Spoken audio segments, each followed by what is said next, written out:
I have it up on my phone so I can make sure it actually works.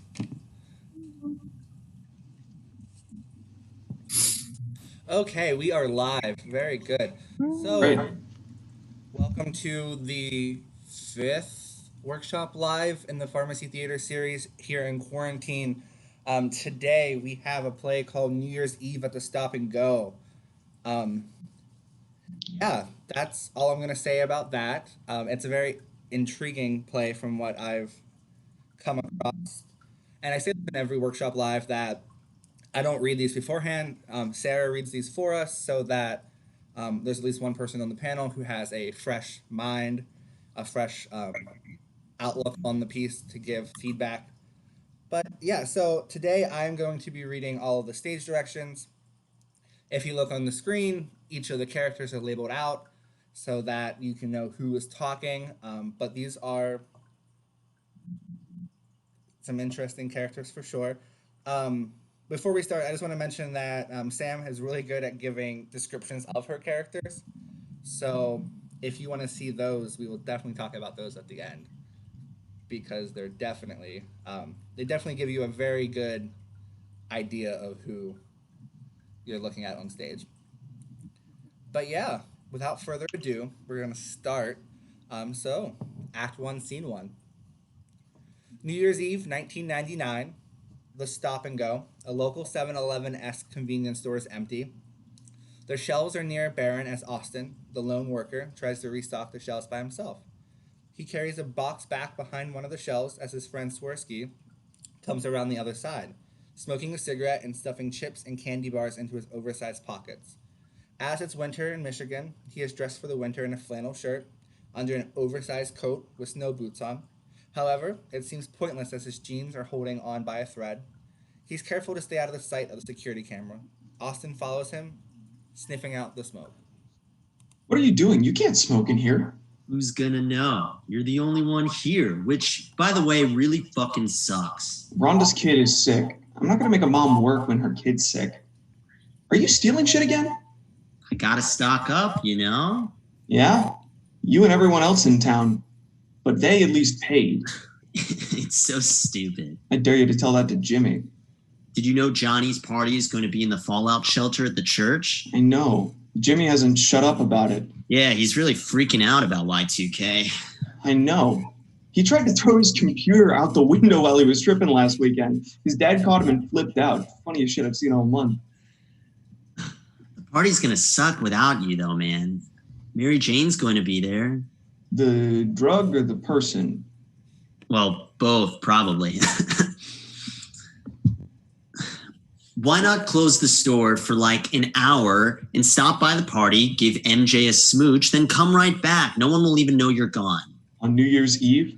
No way. There's going to be bozos coming in every hour to stock up on Natty Light and nachos. Besides, Raj is paying double tonight. I gotta save up. For what? I don't know. College? A bus ticket? I'm gonna get out of here eventually. So you're giving up the best party of the year for an extra $5.15 an hour? It adds up.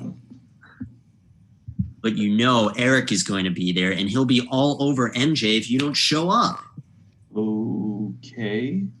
MJ isn't my girlfriend. And Jimmy's going to be there, so I don't think either of us would be all over her. That's not something I want to mess with. Mary Jane enters the store through the front door with a duffel bag on one shoulder. Mary Jane, hey. Hey yourself. I called your house and your mom said you'd be here. Sucks you're working tonight. You won't close the store to come to Johnny's party. No shit. The world's ending and we need our toilet paper and burners. And Natty Light. Please. More like Miller Lite. Even hillbillies have taste. Either way, Raj is going to use tonight to keep the store afloat for another year. You got practice? No, but I need to pick up new point shoes and return my Sugar Plum Fairy costume. Jimmy's supposed to drive me. Have you seen him? He hasn't come in tonight. Great. What slushy flavors do you have today? Coke, Diet Coke, and cherry. Awesome. What the hell, man? What? You told me the slushy machines were broken. It won't turn off. The handle keeps getting stuck. I'm coming. Austin follows Mary Jane behind the shelves while he Swirsky grabs a bag of chips from the shelf and begins eating it. On the other side of the shelves, Austin and Mary Jane reappear, but she stops him, pushing him against the shelf and kisses him. They kiss for a few minutes before Swirsky calls out for them. How hard is it to turn off a slushy machine? Dude, you need to pay for those. Put it on my tab. You keep tabs. We don't keep tabs. So I'll be your first. You need some way to keep up with the Starbucks they're putting in Battle Creek. They are not putting a Starbucks in Battle Creek. They're putting a Starbucks in Battle Creek? In the mall. Oh, that would be so awesome. When we went to New York. Best coffee I ever had. They're not putting a Starbucks in Battle Creek. They are too. Jimmy told me. Oh. Oh, what? Jimmy's full of shit like 90% of the time. It's true. He tried to throw out his computer out of the window last weekend because he was all freaked out about Y2K. I know, I was there. Oh my God, you'll have to tell me what all happened, but later since he'll be here any minute. Yeah, sounds good. Can I use the bathroom? Employees only. Even for me? If I let you go, then I have to let Swirsky go. He made me go outside. Fine, I'll go over to Exxon. They don't care. Watch out for needles. Mary Jane rolls her eyes and exits, leaving her bag on the floor. Austin picks it up and carries it to the counter. Swirsky follows him. Dude, you are so full of shit. How am I full of shit? You say she's not your girlfriend, but that looked like some girlfriendy shit to me. All that touching, the way she looked at you. Lay off. I need to go clean the slushy machine. Why? It's just going to get fucked again. If I clean it now, then I won't need to clean it later. After everything is dried and caked on, you don't need to get a job. Quit stealing stuff. Mary Jane didn't pay for her slushie, and you know she's just going to throw it up in 20 minutes. No, she won't. She got diet. By the way, you've got her lipstick all over your mouth. I'm still not telling you. Why not? Because you've got a bigger mouth than my mom, and I don't need you blabbing to Jimmy.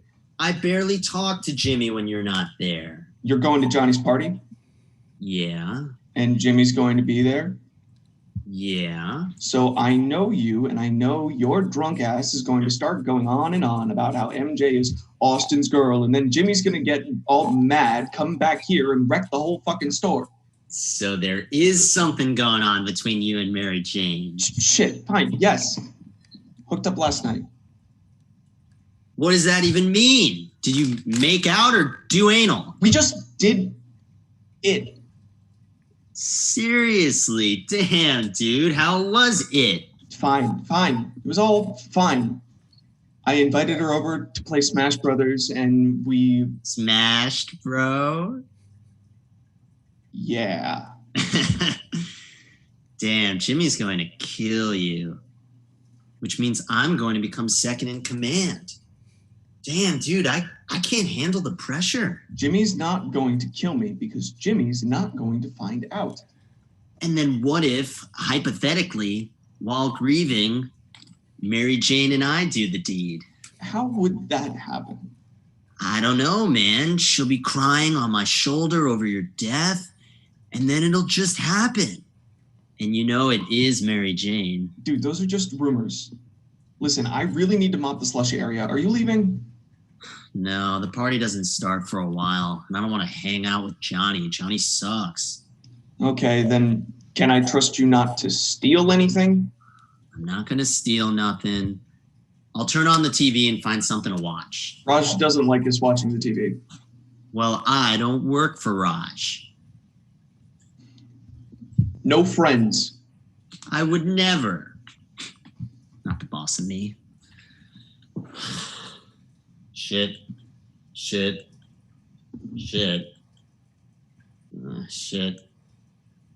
Cool. Friends is clearly playing on the TV. Swirsky laughs at the right cues. I can hear the laugh track. It's the only thing on. Oh, and Lisa Kudrow's so hot. The phone rings. Swirsky answers as Austin races around the corner. Defeated, he returns to his chores. Stop and go. This is Austin. Oh, hi, Mrs. Morris. No, yeah, this is Teddy. Austin's mopping. Yeah, she's good. He's good. I don't know. I'll ask him. Hey, Austin, how long are you working? Until close. Until close. Yeah, I know. It totally sucks. Okay, I'll tell him. You take care too, Mrs. Morris. Okay. Okay, Mindy. Uh-huh. Okay, bye. Oh, damn, dude. Your mom is so hot. Don't say that shit about my mom. She's got the best ass in town, and she's basically single. She's married. She's not that much older than us. Dude, shut the fuck up. What did she want? She's going to the Pioneer with her friends, and she just wanted to know where you'd be. I know she's going out with her friends. They do every New Year's. It's fucking sad. Why? Think about it. She's known these women since elementary school. We've known each other since elementary school. Yeah, but that's different. How? Well, we're going to leave eventually. How do you know? It's just a feeling. I'm an optimist. Sounds painful. Sometimes. Well, what about Jimmy? What about him? He's decided to stick around, and he graduated like 5 years ago. I guess that works for him, but it's not going to work for me. Yeah, and I think he'll explode when you leave him here. I want food. I think I'll get some 5-star. You in? We have food here. You'll just bitch about me stealing. You want pizza? Yeah. I need to do restocking anyway. Something keeps happening to the candy bars.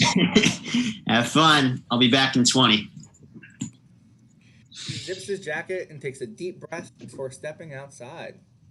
Finally alone, Austin begins getting some work done.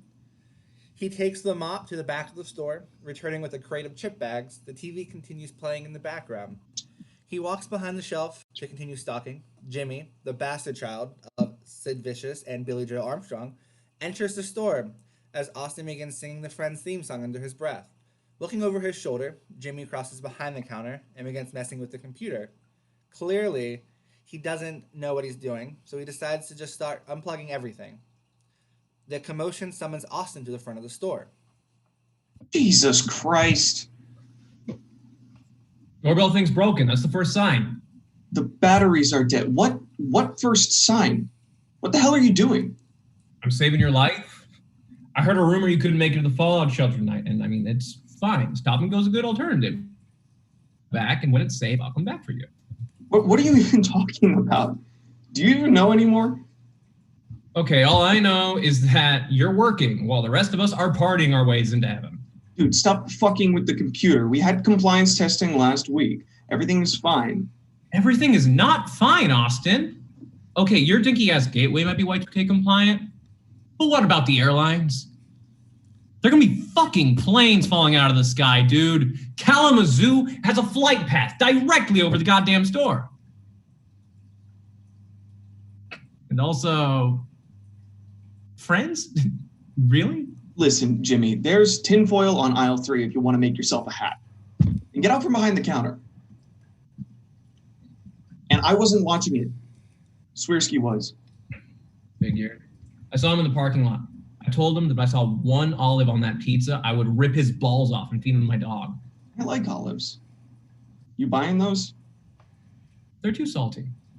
Swirsky's balls or the olives? Well, I don't want either on my pizza. Have you seen Mary Jane? I'm supposed to take her to dance tonight or something. She went to the Exxon to pee. Why are you driving her anyway? I wanted to do something nice before the end of the world. Really? My dad keeps bugging me about it and threatening to take my car away unless I drive his little princess around to dance tonight. Don't call her that. He was pretty pissed about me going to Detroit. And it's like, I'm 23, Dad. I can do what I want. Isn't it his car? That's besides the point. Speaking of parents, what's Mindy up to tonight? Don't call her Mindy. It's weird. Okay, she won't let me call her Mrs. Morris. You won't let me call her Mindy. What am I supposed to do? Wait, so you were in Detroit. Mom was worried you didn't show up to Taco Tuesday. How'd you get there? I don't really know. After the whole computer thing, everything's just kind of a blur. But yeah, somehow landed in Detroit. Sure as hell never going back though. Oh, look. Put that away. Where'd you get a gun? I don't know. But I'm keeping it. So you're really not gonna come to Jackson's party? Johnny's party? No, I'm working until 1 o'clock. I thought Jackson was throwing the party. Johnny sucks. No, it's Johnny. What time are you guys breaking into the shelter? They're breaking into the shelter in 30 minutes. But I'm not gonna do that. With how much those assholes have been blabbing about the party, I'm like 100% sure that cops are gonna be circling the area. And you know what my dad said? The same thing he's been saying for 5 years. Jimmy, one more screw up and you're on the street. Yeah, and he's really on my ass about moving out this month too. And it's like, if I could find a place, do you think I'd be sitting around this hellhole? Didn't you graduate like 10 years ago? 5 years ago. Sorry. But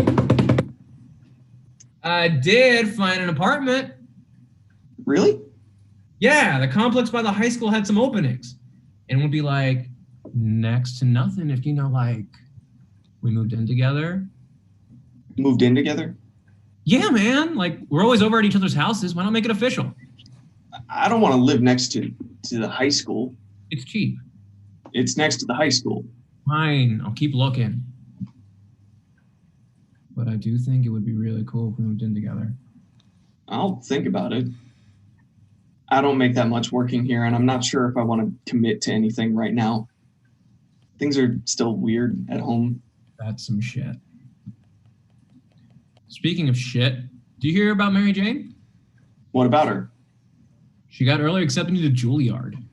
What? She didn't tell me that when we hung out last night. She just mentioned she was in New York. Yeah.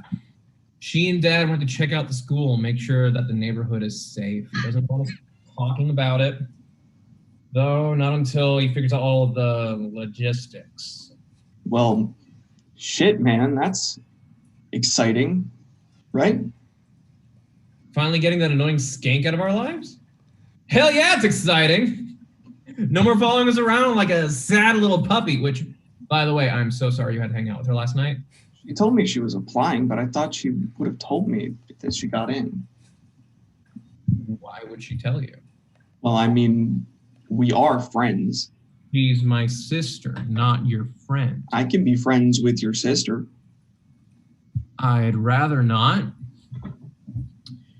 She's fast on the path to becoming a coked up ballerina anyways. It's better than living with Mom and Dad for the rest of my life. But don't worry, with any luck, I won't be around much longer. None of us will. Come on, we need to go. I'm talking to my friend. If you need to get somewhere... Dad said... Jesus Christ, I know what Dad said. Fucking drive yourself. You're such a dick. Try not to land on me. Bye, MJ. I'm not gonna miss dealing with that. Well, you were supposed to give her a ride. He knows how to drive. But it's hard to do that when you always have the car. What is with you? What do you mean? You never argue with me. I just don't think she's as bad as you think she is. Are you into her? No. Because, she's into older guys. Like, much older. I just don't think she deserves everything you say to her. That's all I'm saying. Right. Oh, I almost forgot. What? I got you something. What is it? Yeah. Austin leans down on the counter so Jimmy can put a chain around his neck. He connects the loose ends with a padlock. A customer comes in while they're having this interaction. The fuck is this? It's totally Sid Vicious, which I think looks good on you. How do we get this thing off? I don't know. You don't. Unless you have the key. So give me the key. Got any canned tuna? Nope, we sold out this afternoon. We won't restock until tomorrow, probably. There is a tomorrow.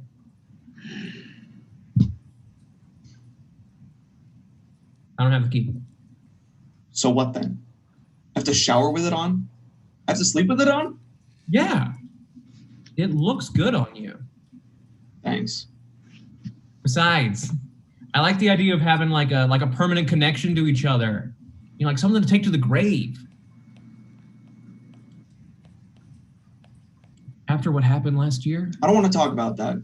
Right.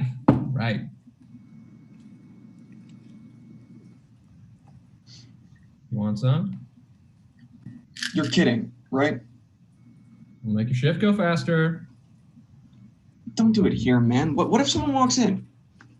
Like who? The only guy who's been in here was that guy. He was your only customer since I got here. Everyone's in for the night, or at least they should be. I can't have you do it here, not in front of me.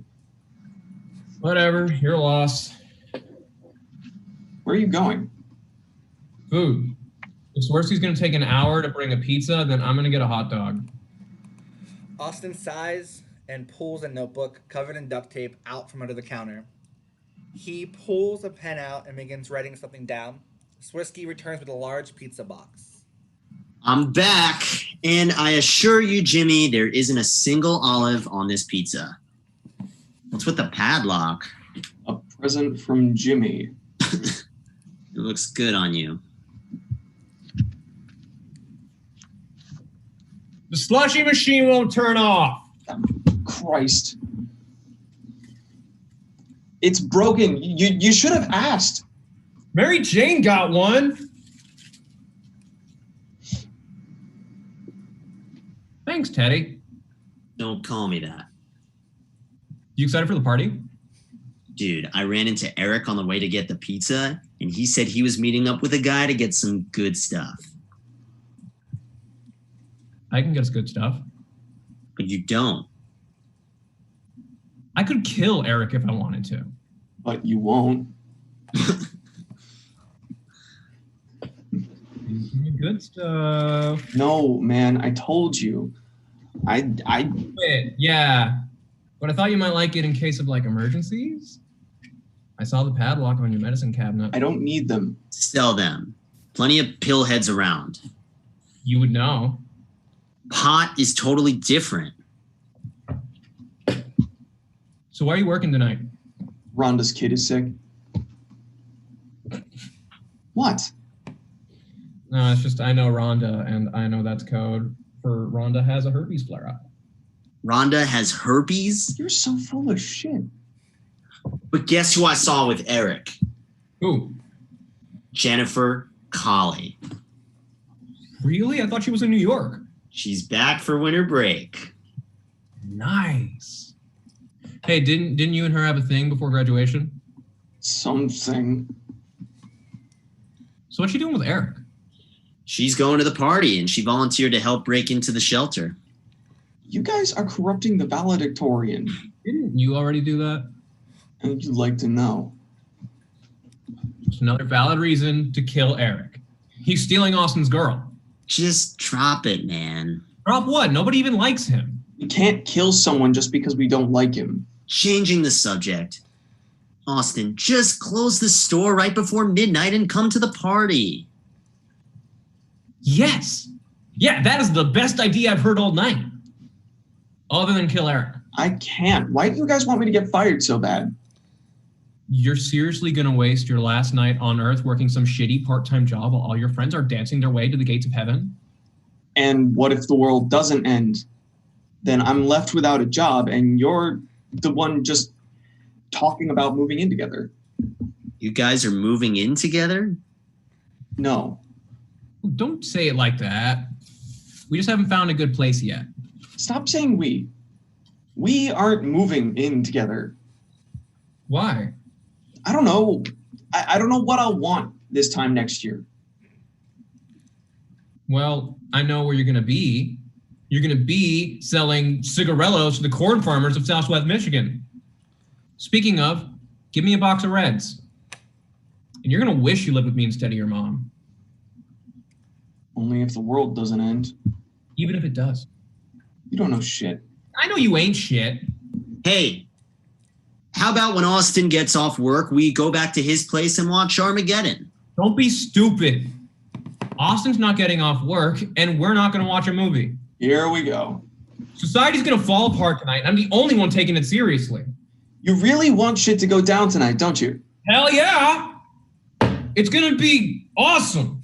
Total anarchy. You sound so stupid. You know that, right? Like my brother said, you were just... Brother dead. Jimmy. My brother said conspiracies are for emotional children who can't handle the real world. Your brother would have voted for Bush. Forget this. I'm out.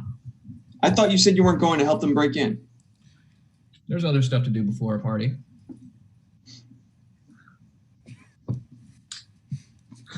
Why don't you want to move in with him? Just reasons. What reasons? Jimmy's so full of shit. He's still our friend. And the worst part, you can't call him on any of it. I don't think that's going to change anytime soon. Maybe it should. Maybe we all need some change. I'm moving. Out of town. Maybe out of Michigan. Really? I don't want to live here, working at the stop and go for the rest of my life. I want to do something. We all want to do something. What do you want to do? I haven't really figured it out yet, but I've been writing again. Good stuff this time. MJ read a poem and thinks I'm good enough to get published. I'm thinking of going to school for it. Don't. Poetry seems misty. Like just writing. I've never been good at anything, so it's nice to think I might be good at this. Dumb thing to be good at. It's more than you can do. I don't know, man. You can write here. Study writing at KCC. Yeah, I guess. I guess I can. Yeah? I know if I'll stay here, I'll either end up like my mom or die. Your mom's hot, though. She's never been outside of Michigan. Neither of you. That's the point. There has to be more to life than cleaning up the slushy machine, and I don't know if I can take it much longer. At least you make money cleaning the slushy machine. I think you're just grasping at straws. You're just looking for an excuse, and writing one good poem is a shitty excuse. You'll be homeless. Homeless in New York sure as hell sounds a lot better than overdosing in a trailer. So that's what's up? Do you, want to talk? Look, just forget it. I didn't expect you to get it anyway. What is that supposed to mean? Nothing. Forget it. Listen, I'll figure it out. You don't need to worry about me. Guess tonight is the best time to figure it out. Yeah. Guess I'll do it between nacho sales. Damn, it's snowing again. It won't stick. I'll still get wet. That's what she said. Who? Who is she, anyway? Christina Ricci. Yeah, makes sense. I'm gonna go. I don't want to miss the break-in. Keep me updated. Swirsky grabs a bag of chips off the shelf as he exits. Austin sighs and rolls the mop bucket to the back of the store as the TV continues to play. An older customer comes in and heads straight to the back for the beer. The customer comes back and sets his selection on the counter. Austin hurries over to ring him up. Sucks you have to work a holiday. Yeah, well, that's just how it is sometimes. You look familiar. Small town. You Mindy's kid? Sure am. I went to school with Min's. She going to the Pioneer tonight? She usually does. Well, maybe I'll see her then. How's your old man doing? Same old as always. It's too bad. Sucks you have to work on a holiday. Maybe if assholes like you bought their beer yesterday. Party like it's 1999. Stop and go. It's important to mention that this is the optional act break. So all of you at home, if you're like, oh, where does Act 1 stop? It'd be right here. But we're not stopping. We're going to continue straight through. So you want to pick up that phone, Austin? Stop and go. This is Austin. Hey, Raj. Yeah, I'm mopping. No, the slushy machine is still broken. I mean, it's late. I don't think anyone will want... Fine, you're right. The truckers will want their coffee. No, I'm not watching TV. I was mopping when you called. So I would like to get back to work. There's a lot of stuff to restock.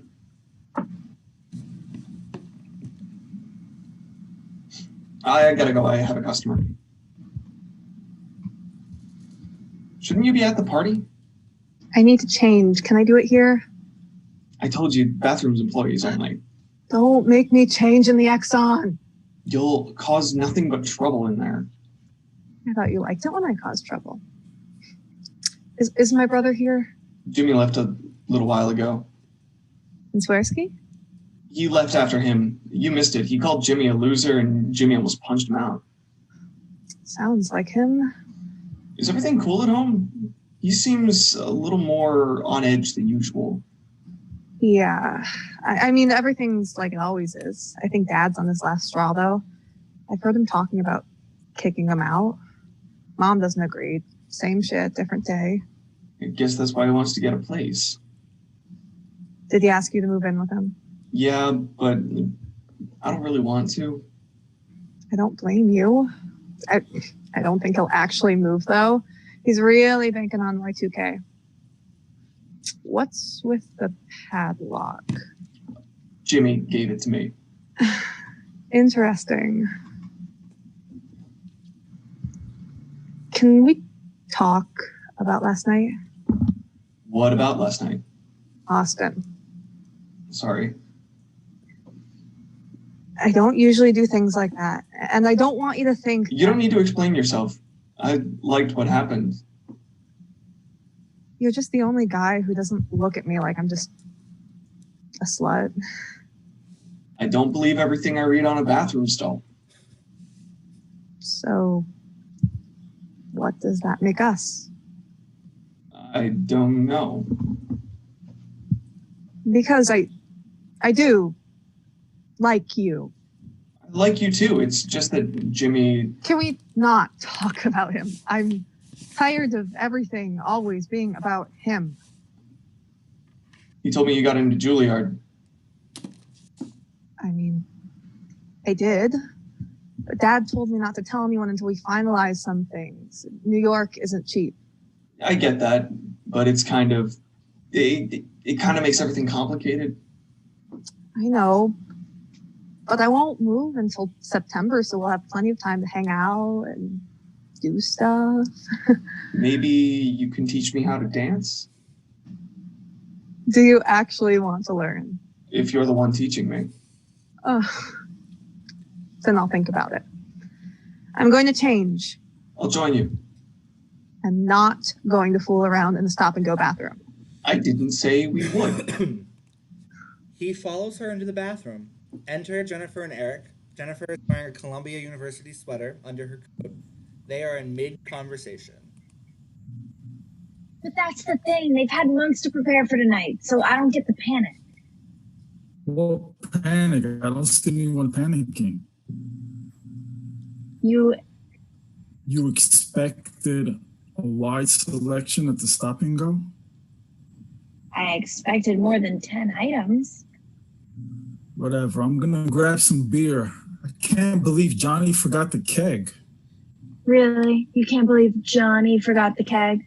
Johnny? Yeah, okay, you're right, my bad.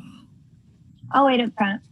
Eric disappears behind the shelves as Jennifer crosses the counter. She looks around for an employee before ringing the bell. Austin stumbles out of the bathroom, readjusting his clothes. Hey, what are you doing here? I should be asking you. Did you forget the day? My coworker's kid is sick. Damn, that sucks. So I tried sending you an IM earlier, but you weren't around. I liked your away message, though. Blink 182 is like my favorite band right now. Did you get those brochures I sent you? Yeah, they've been really helpful. Hey, so remember... Hey, I forgot my wallet. Can you cover me? I only have my credit card. They take cards. We don't take cards. Well, then make me a tab. You know I'm good for it. I know you're not, and we don't keep tabs. I shouldn't even sell to you guys. Can you just go home and get your wallet? Jesus. Fine. God, he's a dick. Then why hang out with him? He was the first person who saw me, and now I can't get rid of him. So, you're not a thing? Ew, no. What was it you were saying?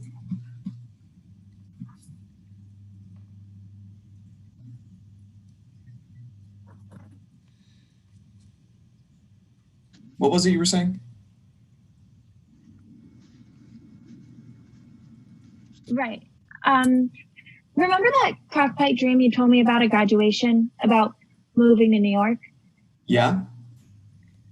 Okay, well, my roommate moved out. She got hooked on heroin or something, so I have an open room. No shit. Yeah, shit. What do you think? I think it's doable. Awesome. It'll be so great having someone I know in the city. What's it like? It's fine. I just wasn't expecting to be so lonely. Like here, I know who I am, but there, I'm still trying to figure it out. And it's so easy to get lost. Sounds perfect, actually.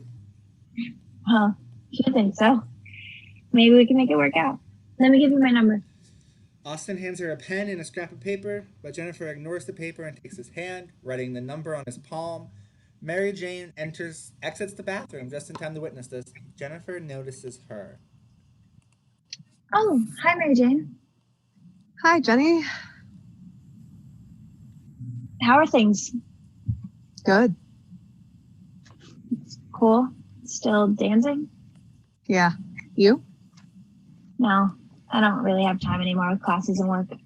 You going to the party? Yeah, I was just changing. Hey, I got into Juilliard, so maybe we'll get to hang out again. Yeah. I mean, that's pretty far away from where I go to school, but I'm sure I can make some time.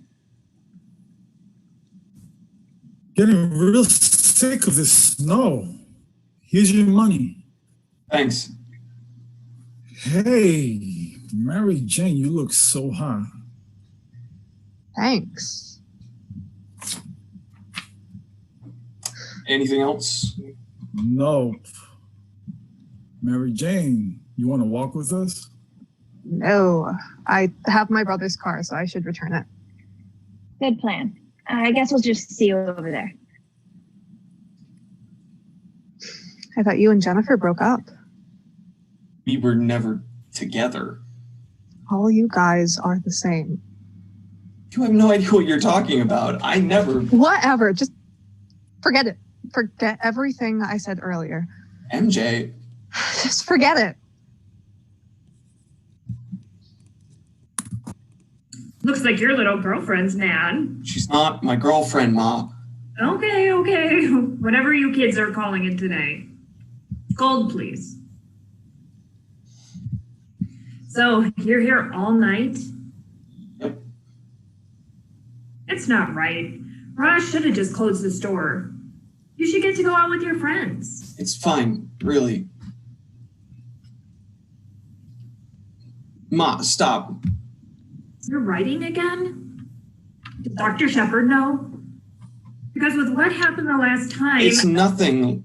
It's nothing like that, okay? I'm just writing. I'm fine, okay? Is writing illegal? No. It's just that when I found your notebook, I thought I was going to lose you, and I don't want to go through that again. Admissions essay? I'm fine. What are you admitting to? I'm thinking of applying to college, and I need to write an essay to get in.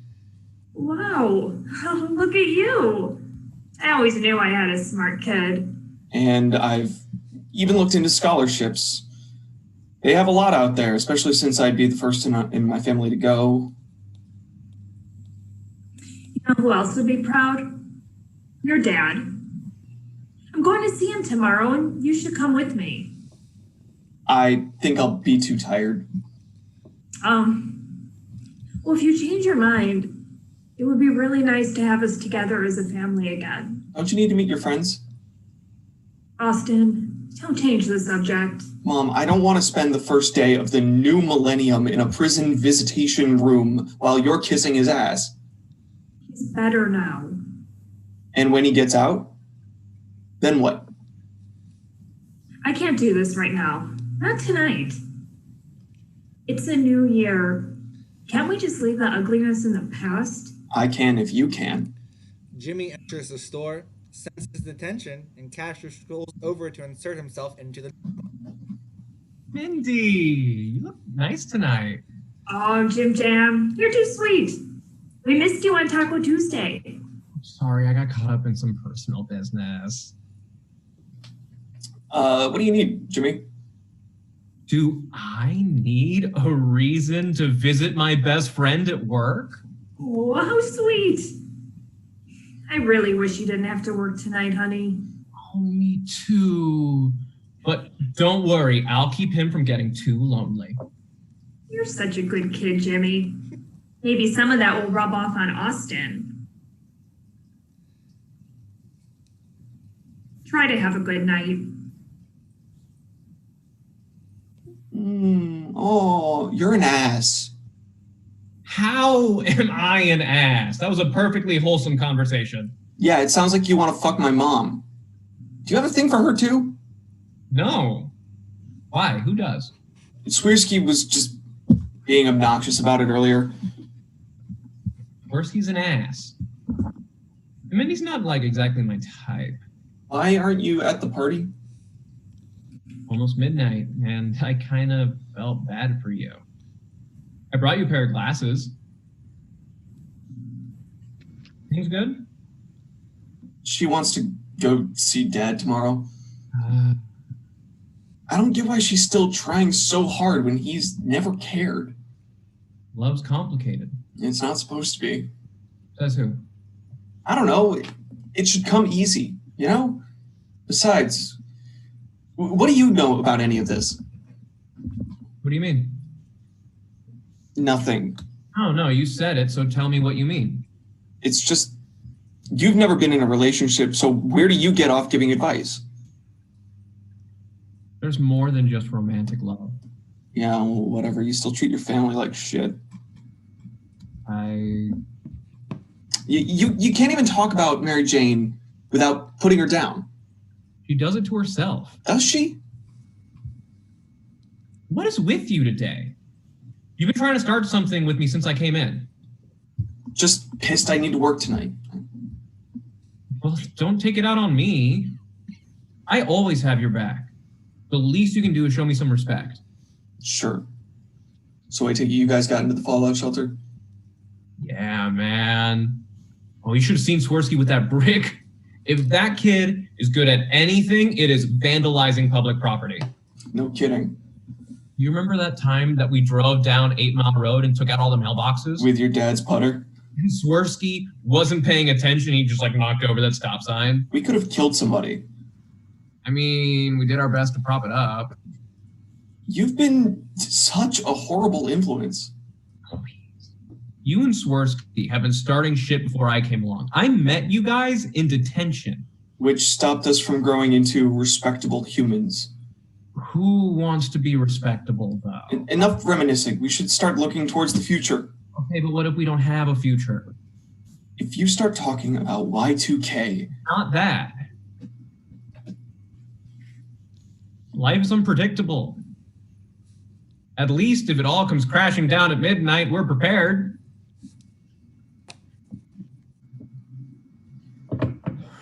But Johnny sucks, though. He didn't get enough beer. Yeah, Eric and Jennifer came in to buy more. Yeah. How you feeling about those two getting chummy? Jen told me they weren't a thing. Either way, I don't care. We aren't together. You were. Barely. We're just friends. And we were bored last summer. Could have hung out with me. I wanted to try something different. Am I not good enough anymore? That's not what I'm saying. I know that's not what you're saying. It's just how I feel. I don't like the thought of losing you is all, I guess. Then why did you leave me to die? I didn't leave you to die. I rolled you on your stomach. It's for my mom to find? I don't do well in stressful situations. I just can't do it anymore, Jimmy. You're still my friend, but it can't be like it used to be. Not after that. I know. It's just that things are changing. And it really sucks. But at least I have you. Jimmy puts his arm around Austin's shoulders in a moment of silence. A moment that could be punctuated with a kiss, but he doesn't make that move. Unsure of what would happen if he did, suddenly, Swirsky and Jennifer burst through the door carrying a disoriented Eric. His face is covered in blood. Where's the medical supplies? Aisle 3, what the hell happened? Mary Jane hit him with a beer bottle. Seriously? Goddamn bitch. I know. Should I call an ambulance or something? No, he doesn't want to because of the illegal substances in his system. They won't report him. That's what I said. Screw Mary Jane, man. You probably deserved it. Can we get water? You goddamn bitch. She's lucky she's a chick. I would have kicked her ass. Of course you would.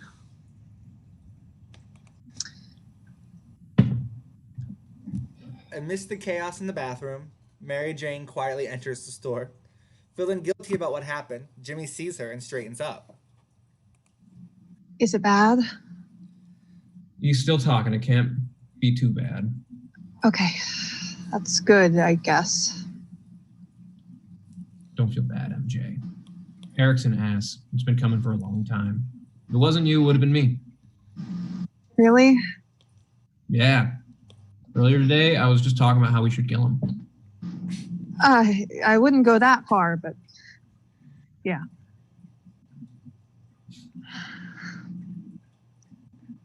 Jimmy? Yeah?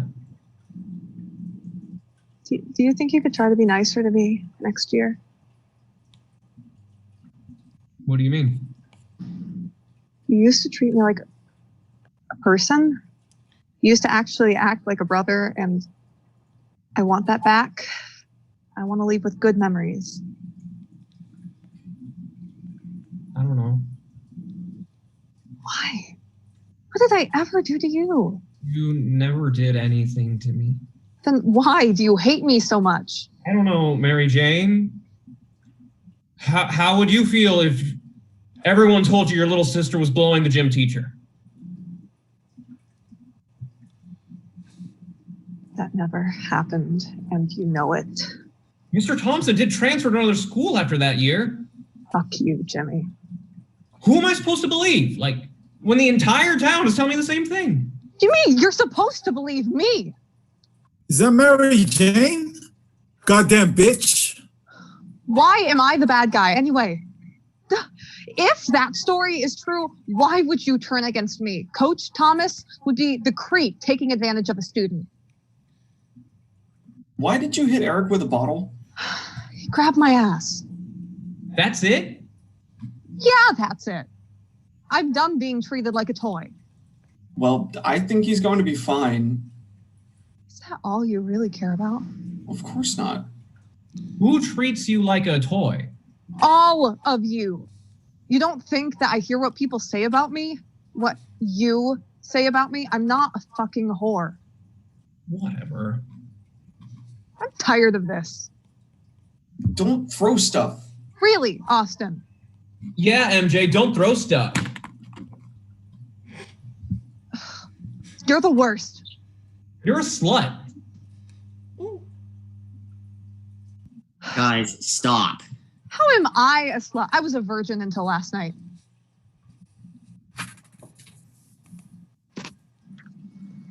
Her admission causes the chaos to come to a standstill. Austin should look terrified. You hung out with Austin last night.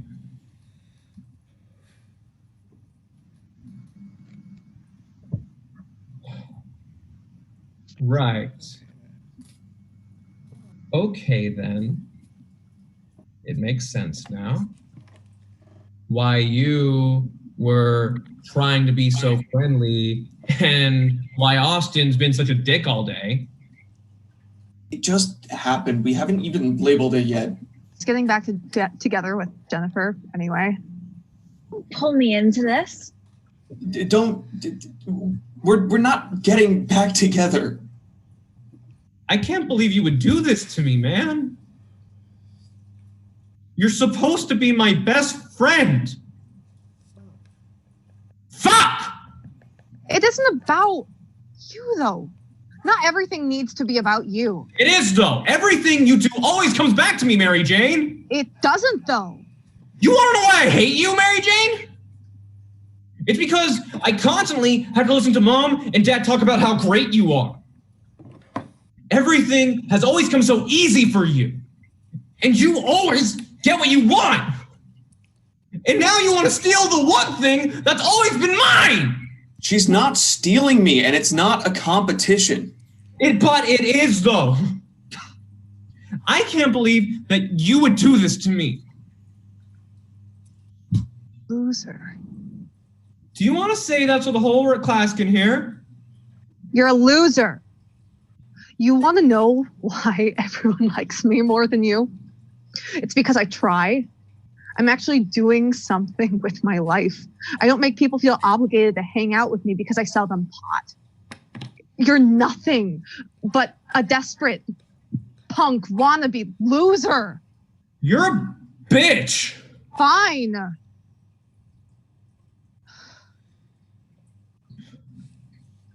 Does everyone else feel that way? You are kind of a dick sometimes. Right.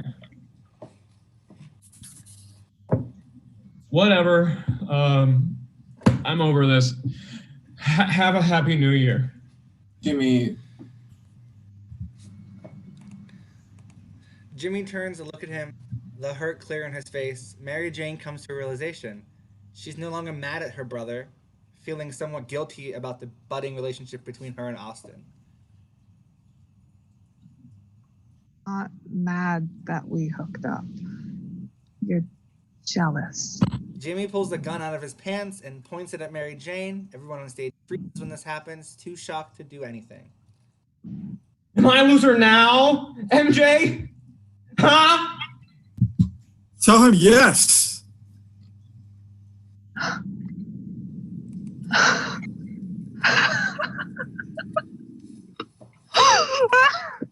You're gonna shoot me because I called you on your shit. Okay, whatever. Stop. You're so dramatic.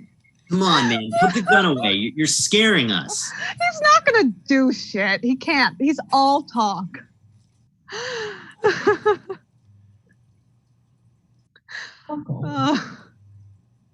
Jimmy, come on. We can work this out. I don't want to work this out.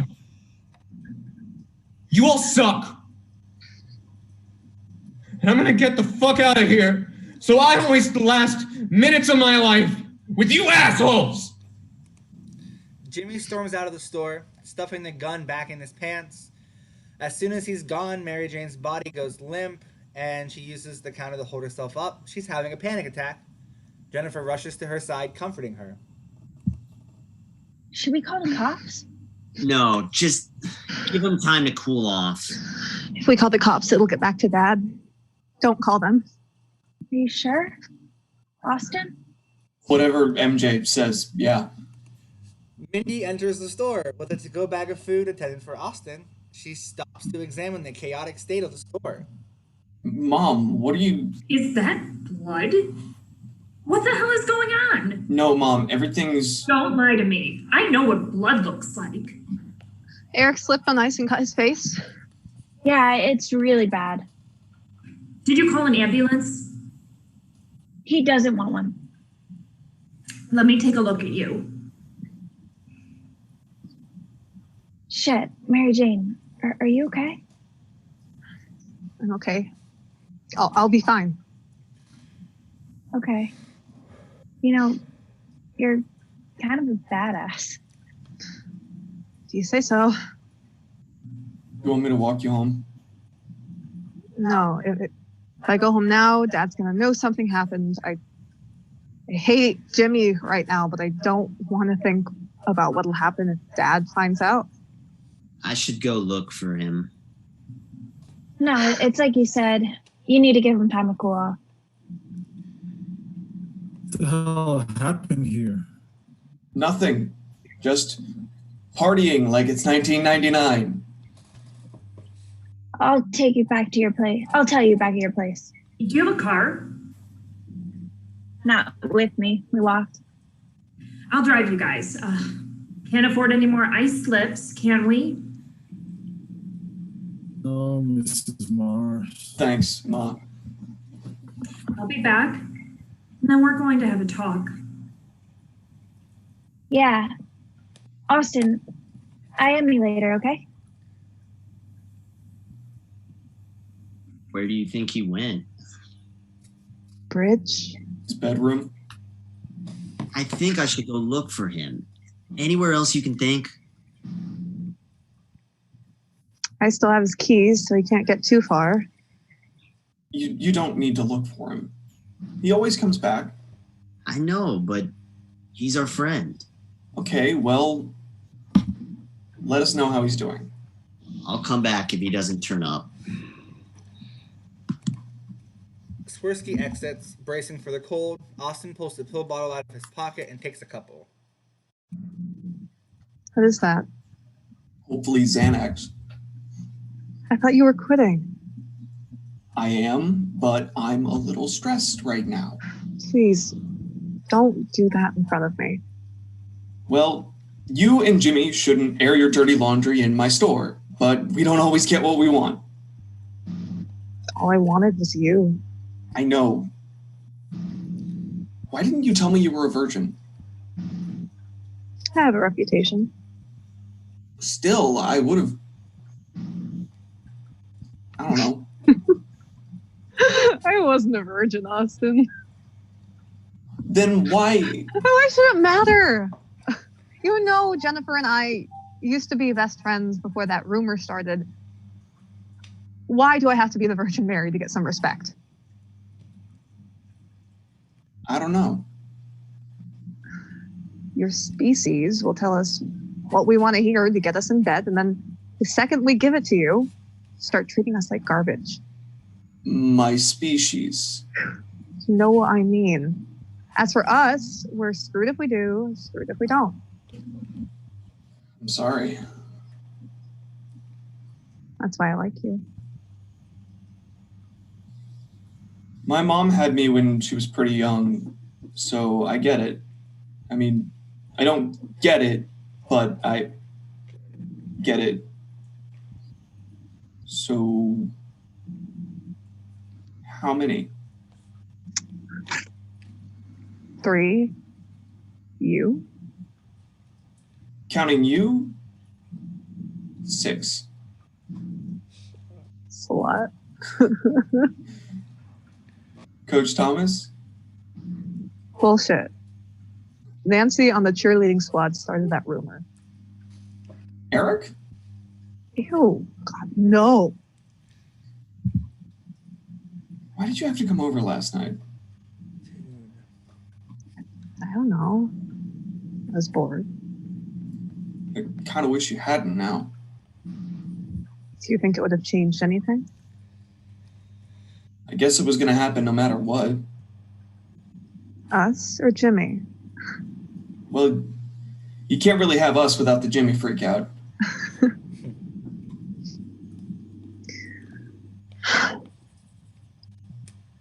God, I hope he's okay.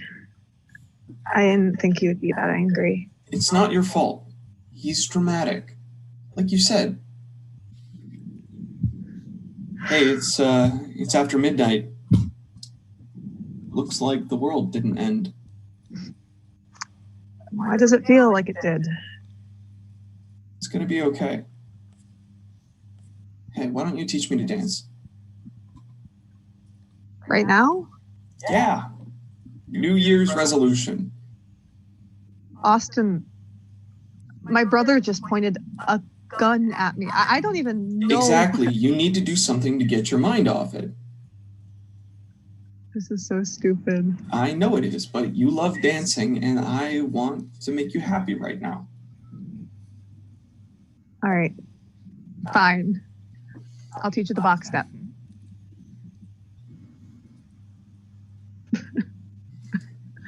You really suck at dancing. You really suck at teaching. Hey, I'm not used to leading. It's fine. I think this is easier anyhow. He pulls her closer and they begin to sway in silence. It's a perfect moment to end what's been a terrible night, but of course, Austin must ruin it. I'm moving to New York. What? I'm moving to New York. No, I heard you. Just what? It's something I've thought about for a while, but after I found out you were going, I decided to pull the trigger. Why? Do you have anything in New York? Not yet. You don't just go to New York when you don't have anything there. I have you. Don't go to New York for me. It was cute when Felicity did it. It was psychotic when Felicity did it. I just can't spend the rest of my life working at the Stop and Go, MJ. This is my out. Go to Lansing then. Detroit. If you're really trying to get out of Michigan, then go to Fort Wayne or even hell, Chicago would be better. You're going to New York. Yes, because I had a once in a lifetime opportunity. You just want to go for, I don't even know. I'm going for writing.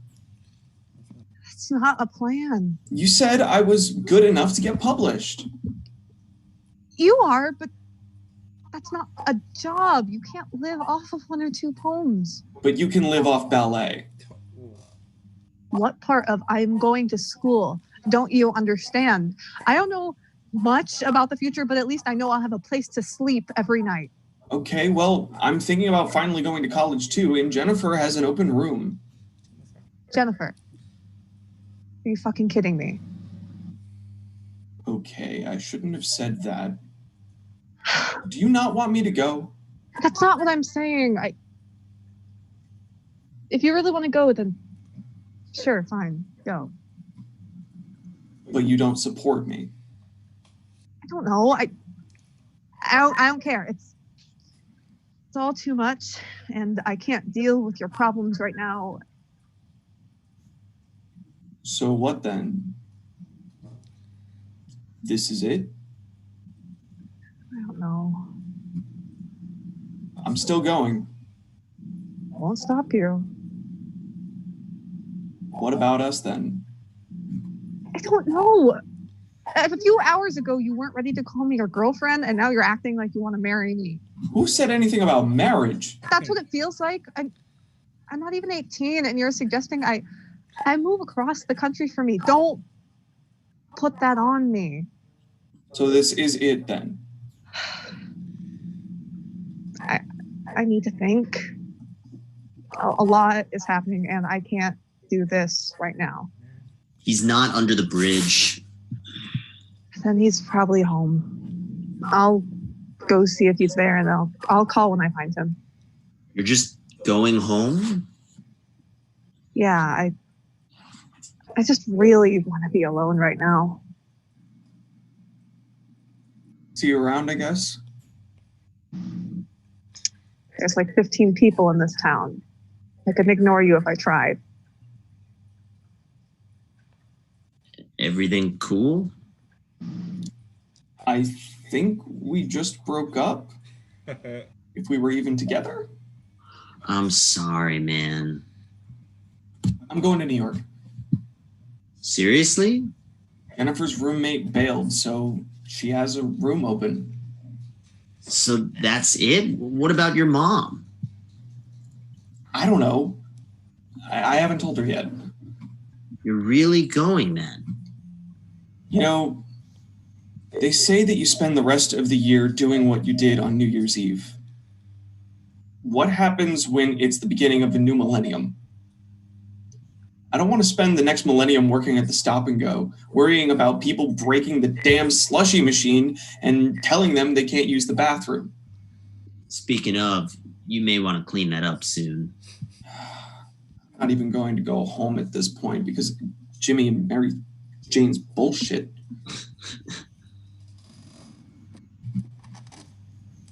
I think it's a dumb idea.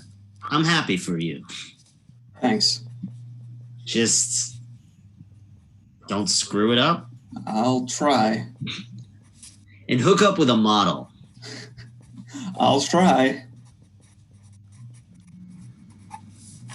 The first time Jimmy sold us weed, did you ever imagine this would be our future?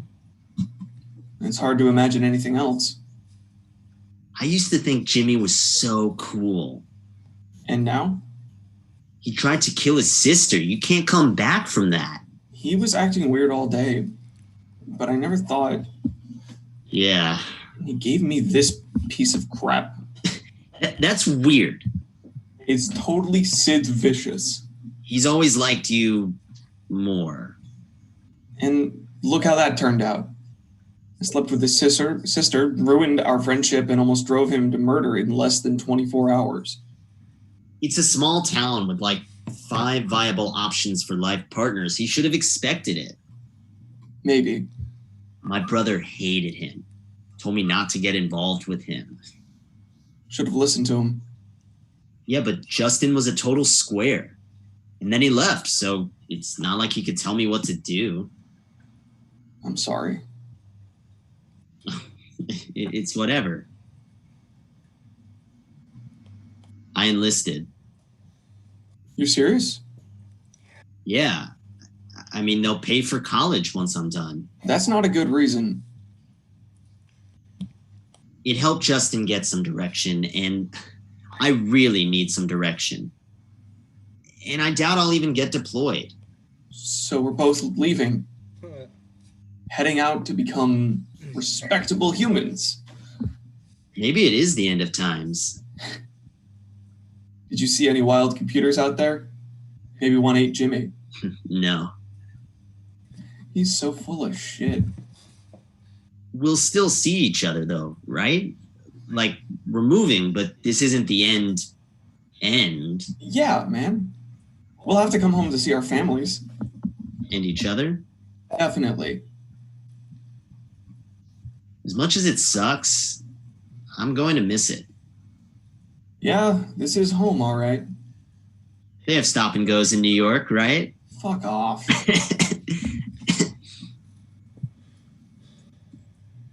I got that for you. I thought you'd be hungry.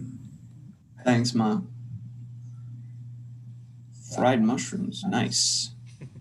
I didn't know you'd be here. Otherwise, I would have gotten you something too. It's fine. I should get going anyway. It's been a long night. All right, man. Let's watch Armageddon soon. I thought you'd be at the Pioneer until sunrise. Do you want to tell me what the hell happened tonight? It's like MJ said. Eric slipped on a patch of ice. Then why didn't you call an ambulance? The kid could have gotten a concussion. He didn't want one. Then call me. You have a phone. I had it under control. Then what's all this? Y2K rush? Bullshit. Listen, I know what you're trying to do, but you don't need to pretend to be mom right now. Pretend? Austin George, Michael Morris, I am your mother, and I don't understand why you treat me like this. Mom.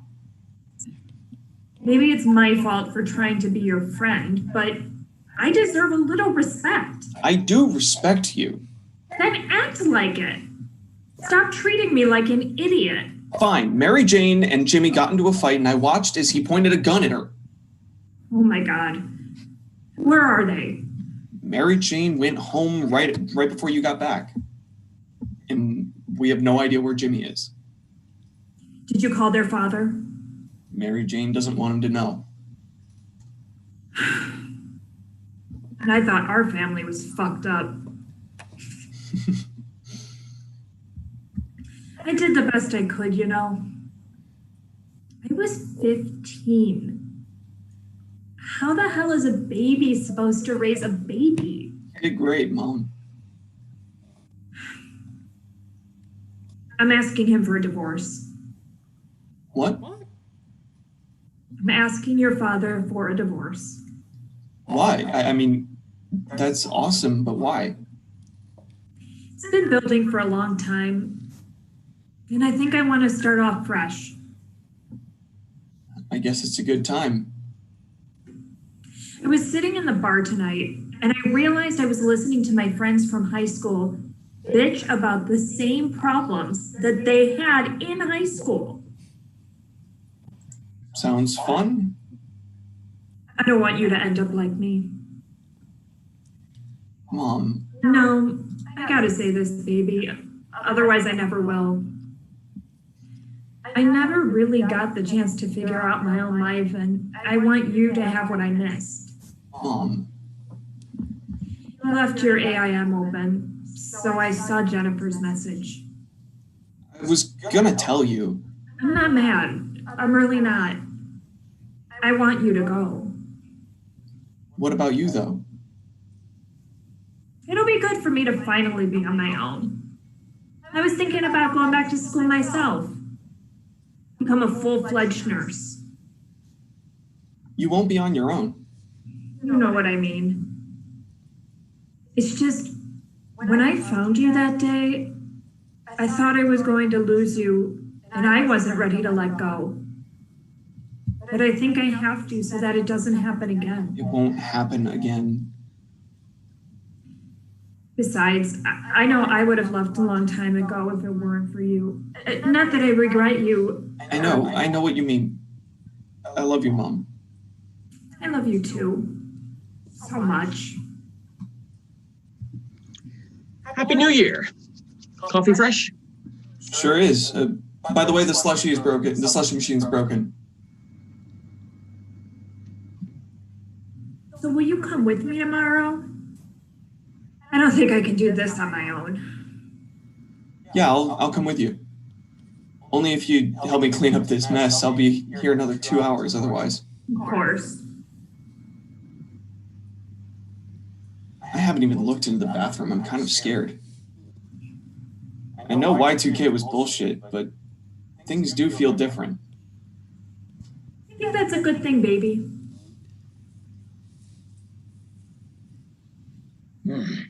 Some kid shot himself outside St. James. What a mess. What's wrong? Nothing. I'm sure it's fine.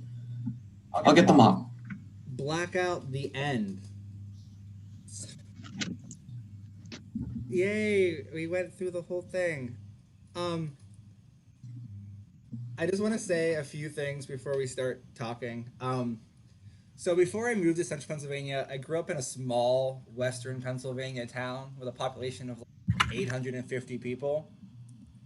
So like, I feel like I've met at least one of these people in real life, and like actually like grew up with them.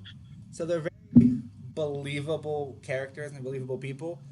And I also think anyone whose first name is Austin, Michael is always a middle name that comes with it, because it's definitely me. But especially in the 90s, because my mom used to watch Days of Our Lives all the time, and there was a heartthrob called Austin Michaels. So like Austin Michael became like a very popular string of names. So it definitely puts the piece in the 90s, which is great. Yeah. Does anyone have anything they want to say to begin? And then if not, I can go through all the YouTube comments and we can talk about those. So Oh, YouTube comments. I want to look at those. yeah, YouTube comments are great. It's literally just Cassidy and I talking about the characters throughout the entire piece, so I can remember what I want to say. I've had my own peanut gallery going this entire time. Yeah. Same. I want to talk about I call it the forced bromance, but I want to talk about Jimmy and Austin.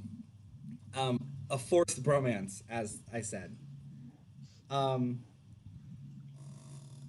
It seems like, I don't know, it seems like they're very close, very distant at the same time. Does that make sense? So, I have perspective. You have perspective. What you got? well, my perspective, what I got from the read-throughs is that this was 20 years ago, and the political climate was very different. And I think, I mean, there's a lot of ways you can interpret it. I think combining, the horrible time and probably the less than encouraging home situation that Jimmy has, it's entirely possible that he's in the closet. Oh no, 100%. I am. Yeah, and that's what that moment is, and that's why there's such an escalated level of betrayal, because there's a sense of like maybe Austin actually understands, and Austin will actually be there to support Jimmy through all of this, and suddenly not only is he about to lose his home, but he also has his only support network pulled out from underneath him. Mm-hmm. That's kind of what I got. Yeah, Jimmy and Austin's relationship. Jimmy is in love with Austin. Jimmy fell in love with Austin like when they first met. Like he's just been in the closet in love for years. Like it's that situation where it's like he's in love with his best friend, but it's Austin. It's the classic romantic comedy thing. But again, it's the 90s. So he's never going to get to come out, never going to get to do anything with it. And so I can see him trying to make advances he's trying to come out at points.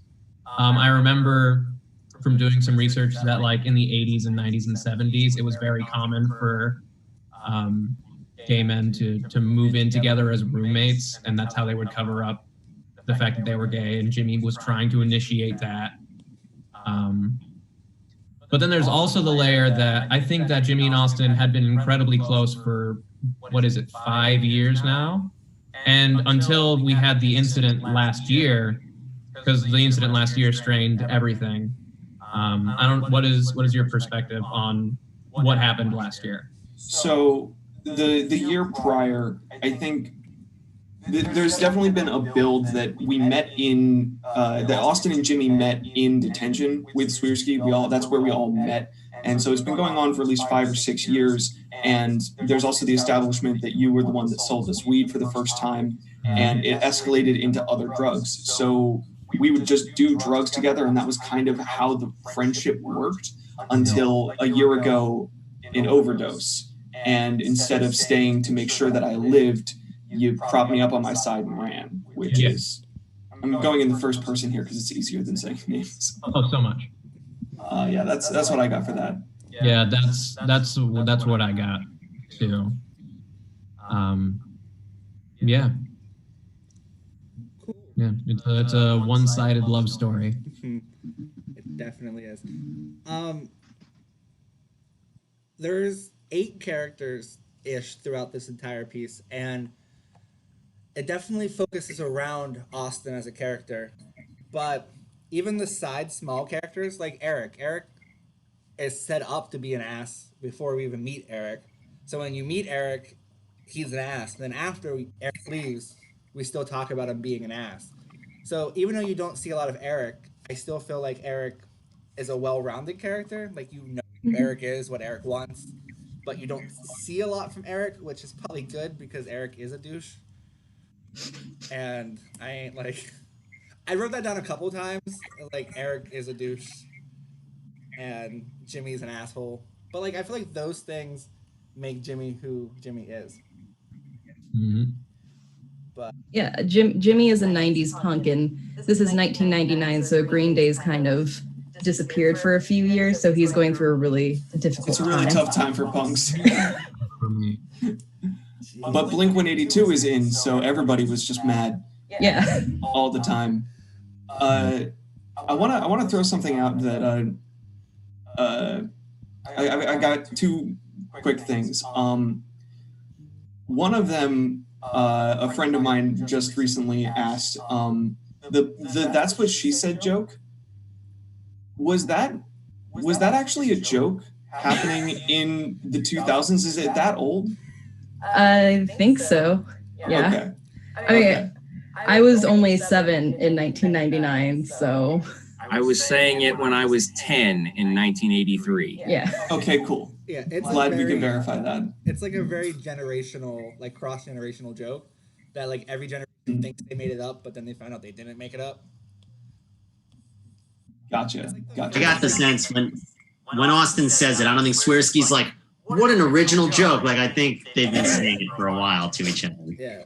Yeah. Well, then you challenge it and like, who says it? Who says it? I did have to look up Christina Ricci. I had no idea who that was. I had to look her up too, but yeah, she's great. Jeez, y'all are so young. But like, yeah, no. At the time of this play taking place, I was about to turn 2. Same. Wow. I was 3. I was 5, 6. I was 6 when this happened. So like, I mean, we're all kind of young, but we're not going to talk about that. On a bit of a somber note, but something that was pointed out by the peanut gallery I've got over here that really messed with my head was that we've got 3 people going to New York City and 1 person enlisting in 2000.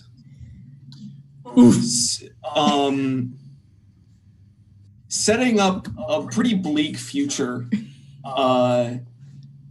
for the 4-year college that they probably would have been going to in New York City. That probably would have shifted quite a few things. And I don't know what to do with this information, but it's just something that somebody pointed out.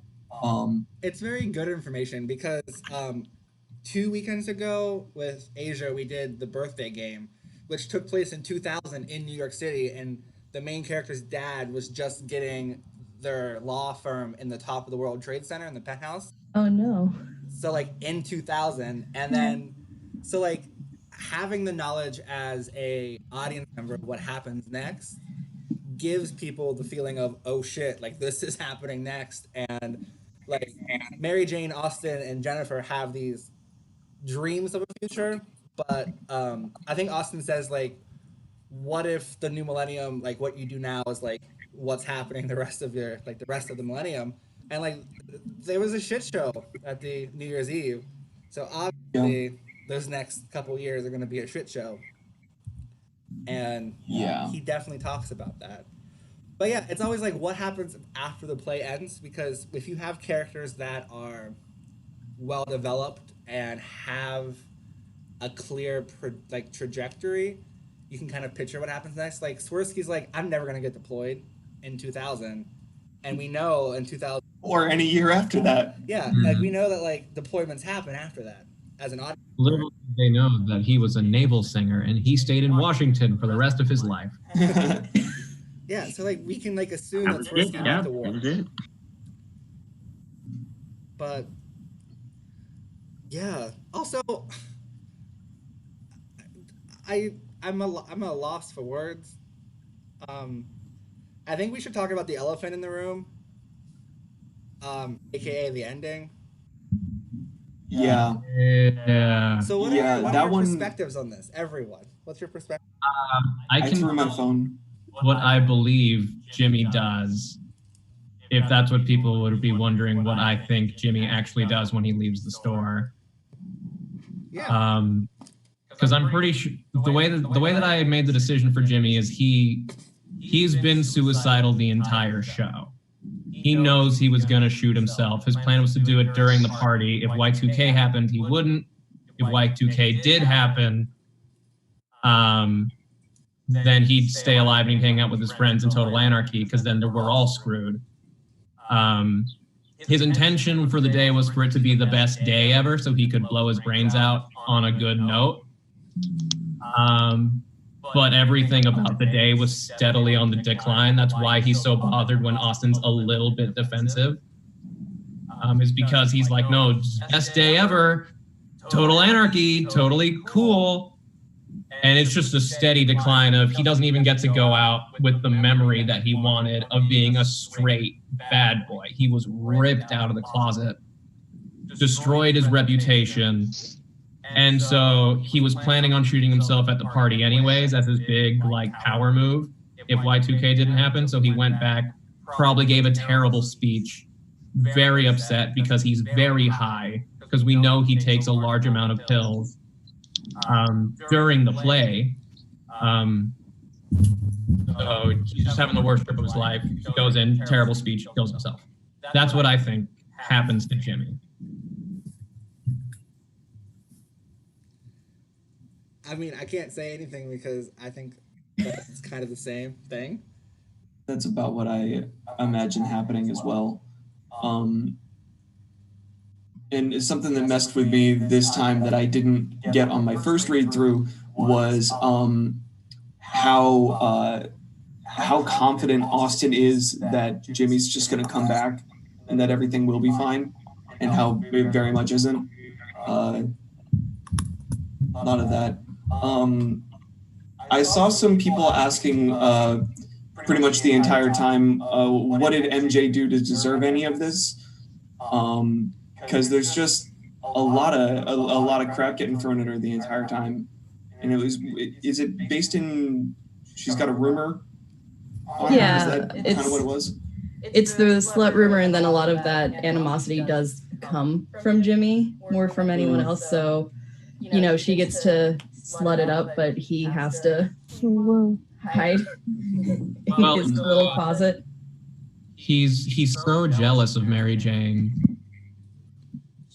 The entire time, he's just so jealous. And I think the slut rumor gave him an excuse to like unleash all the malice that he's been building up. Because before it, he was probably like overcompensating and being really nice. And when that came out, he's like, yeah, fuck you for this instead of actually bothering me. Yeah. I think it's really interesting that both of the siblings kind of had the same subconscious mentality of, at least if you're at the bottom, you know where you are. And I think that's a really nice theme for both of them. Yeah. Any other comments? The last line, oh my gosh, when you don't actually see a mop, the imagery, like specifically for the read through, like what's the mop for? Is it for the slushing machine? Is it for something else? So without seeing the staging, it like becomes a lot more morbid, in my opinion. Yeah, it depends on what he's looking at, because you could do it in a couple ways. He could be looking at the slushy machine. He could be looking at the blood in the bathroom. Right, yeah. Or it could even be that he's looking at the blood in the bathroom, but he's thinking about how that was probably Jimmy somewhere else and realizing that. And that was that really threw me off the first time I read through this. I did throw my phone because I was mad, but in a good way. Yeah.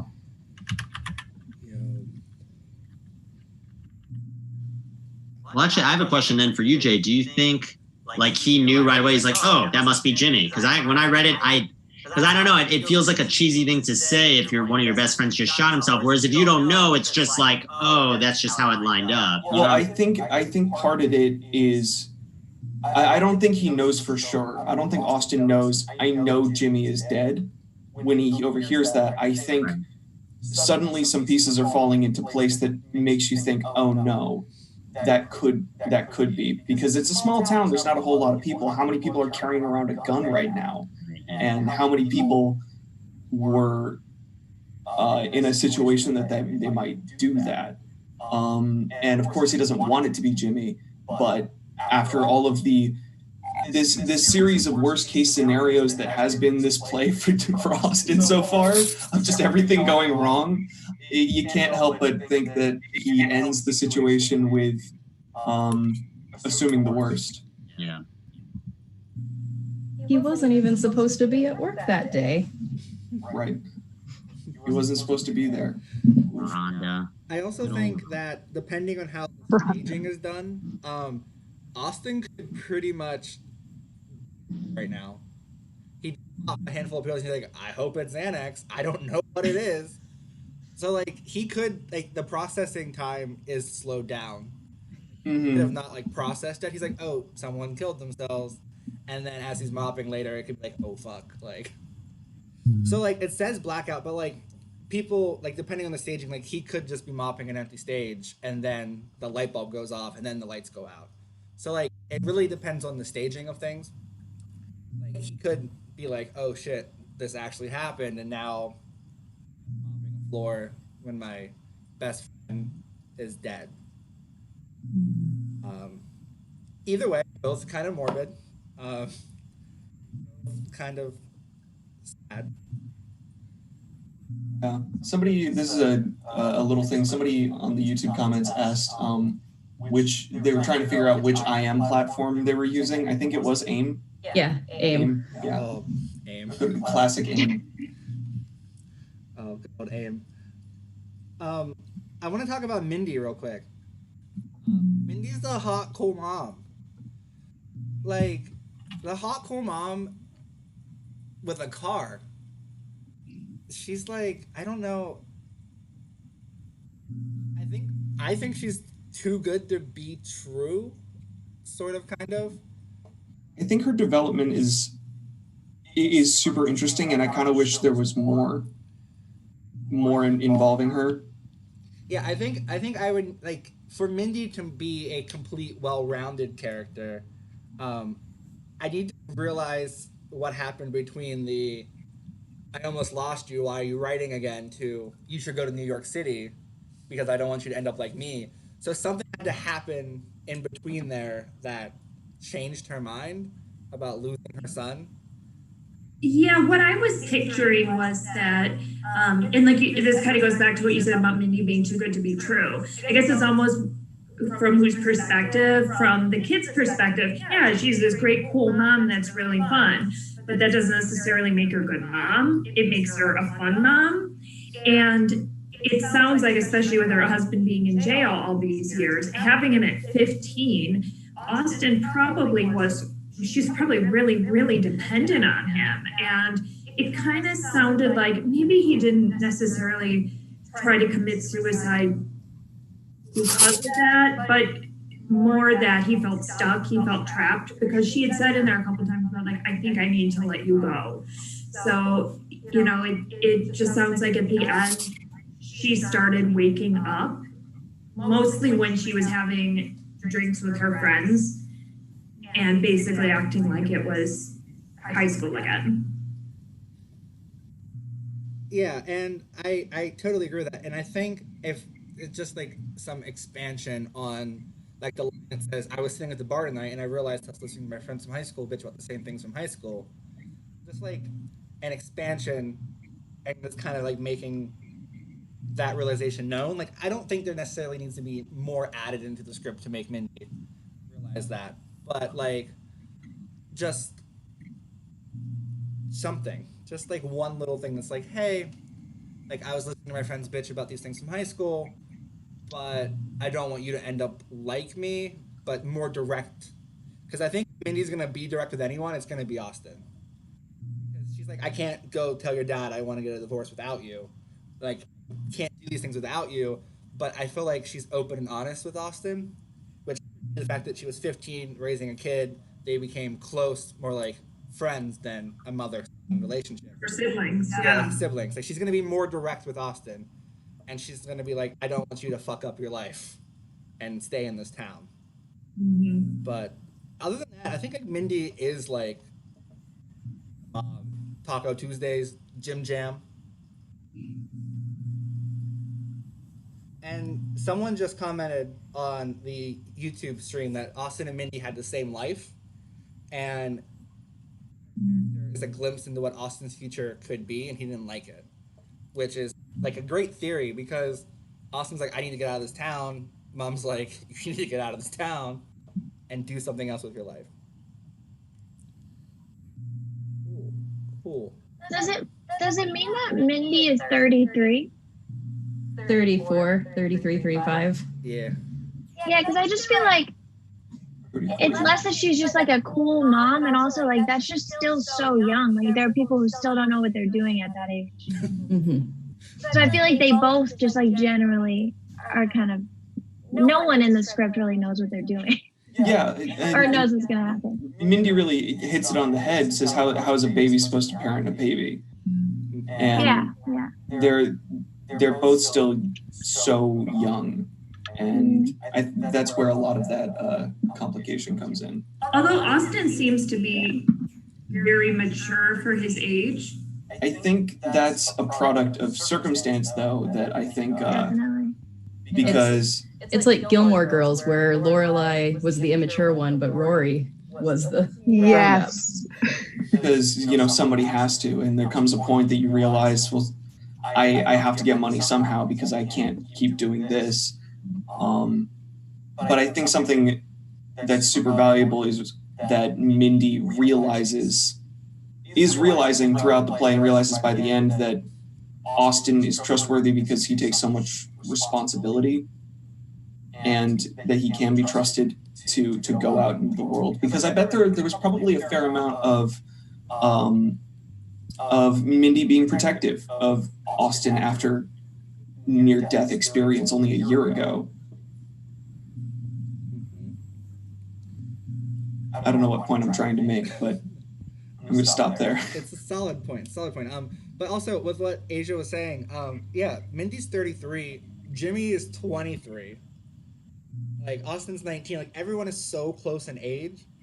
Like those lines do get blurred, and Austin, I need to make money, and maybe Austin wants to leave so that his mom will have to move on with her life. Like if he's not there, she doesn't have to worry about him. She can move on. Like she's gonna go back to college and become a full-fledged nurse. Like that's an improvement, I would say. And some of that might have been in her a little bit, because I don't remember if this was in the stage direction or if it was someone's line, but it said she was a nursing assistant. So obviously having him at 15, that job wouldn't have even been possible. So she must have at some point started the road to going back to school and building a career. Not to mention the bad marriage involving with the father going to jail for unmentioned reasons. But whatever that might have done to your education in the process. Who knows how many times you've tried to pull things back onto a track and it's been thrown off. And I think that was the most touching part of the redemption arc with Mindy and Austin to me, actually, is the coming and saying that you're filing for a divorce because it's choosing Austin over your husband. I thought that was really nice. Also, probably, obviously it's any parent's worst fear to find their kid, like that. But probably her even more, she's probably more insecure because she had you at such a young age. That is probably friends and family told her you're not ready. What are you going to do? All this stuff. And it's like, oh my God, her worst fear coming true of not only her son being in danger, but also that she failed as a parent, which was probably, that would be my fear if I started being a parent at 15, so just extra layer of horror in finding you like that, I guess, maybe. Absolutely. And she probably never had her own life either, because I'm almost positive there's nowhere you can get married at 15 without parental consent. And I think Alabama, and that's it. And they're in Michigan. So, there had to have been some type of buy-in, if not almost force, from her parents to marry Austin's father. The fact that they were still married up to this point, despite him being in jail, that just doesn't seem like an accident for a 15-year-old to make on their own.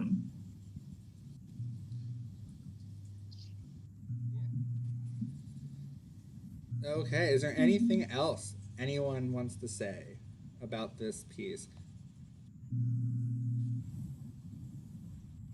So I want to mention that when people come to me with plays and they're like, hey, I really need to workshop this play. It's not that far along. I don't think it's that good yet. I need someone to read this because things aren't making sense. And then I do these things, and then we read them, and I'm like, I feel like I've seen the same play, like a play that's than the one that we're currently workshopping on stage somewhere else. Like it's weird that a lot of playwrights don't think that they have a solid piece or a well-developed piece until they hear it out loud. So I'm interested to see how Sam feels about the piece now that she has heard it aloud versus just in her own head. Yeah, so this is technically the second time I've heard it aloud because I did a ragtag reading with a bunch of friends. Speaking of which, the friend who read for Jimmy wants to know if everyone else thinks it's sad that Eric killed himself in the end. Did he? No. No. Oh my gosh, we need to unpack that. Yeah. He's just in denial that Jimmy died. Oh, I get it now. Sorry, I got it. But for me, so this play does take place in my hometown of Union City, Michigan, which has a population of 1,500 in 2010, so probably less in 1999. So it's fun to invite outsiders into that community, and the reactions to when, well, people seem to get from point A to point B really fast. Just out of curiosity, if I could jump in for just a second, how far away is that from Lansing? Like probably 90 minutes, I think. Because that's where I was in 1999. Yeah. I know exactly what you're talking about. Yeah. And it's just this small Southwest Michigan town. And I went back there last summer when this was in its like second draft, just to prove to myself that people could walk from point A to point B in 5 minutes. And my boyfriend and I walked the circumference of the town in about 45 minutes. So I grew up in a town that in 2010 had a population of 1,300, so I completely understand you get around town faster than you can think. Yeah. Then you have people from New York who read it and they're like, I don't get how this shit works. Like, I'm sorry. I understand. It's always good that people actually like what you write, especially when it is kind of quote unquote culturally specific. 1999, and you got a bunch of probably borderline Zoomers reading it. Yeah. Yeah. Other than that, I really love the piece, so I just wanted to mention that before. It's a very on brand with the type of work that we produce here. So that's great. But yeah, are there any other comments with anyone? I had one question. Yes. What was with the padlock? Just Jimmy trying to claim. Cool. I thought that was actually a pretty interesting, like a piece of symbolism of, trying to literally lock Austin in because he can already feel Austin slipping away. So by putting a literal chain around him and refusing to give him a key. And I realized on one of my read-throughs that also means that at the end of the play, he's still wearing this chain and padlock, which has to feel super weird. And you say it's a lot of weight on your shoulders. It's a lot of weight on your shoulders, and now Where's the key? the weight of now Jimmy's death is stuck on his shoulders. Yeah. So there's that, and I don't know if I'm just English class reading too much into something that means nothing, or if that was something intentional. But Yeah, I like it either way. Yeah, it was intentional. Great, cool. Great, cool. Yeah. Wow. So now I'm gonna go into the nice little what's next. So if anyone watching is like, hey, I like this stuff, let's see what's going on next. Tomorrow, there is a roundtable discussion about gay representation on the stage. Some actors from Pennsylvania, Chicago, LA, and we have Jay Armstrong Johnson coming with us to talk about all this fun stuff. So that is at noon tomorrow. If you're interested, it's about an hour-long discussion. We'll be taking live questions from the YouTube comments. So if that is something you're interested in. After that, there is next Saturday is a virtual reading of The Normal Heart by Larry Kramer, also on our YouTube channel. So if you're interested in watching that, that is here as well. But yeah, those are the next 2 events coming up. So if anyone is interested in those, just come back to the YouTube channel. They'll be live as well. Because what is live theater without the live aspect? Anywho, so without further ado, thank you guys for joining us. Everyone at home, I hope you have a good day. Everyone say goodbye. Bye. Thank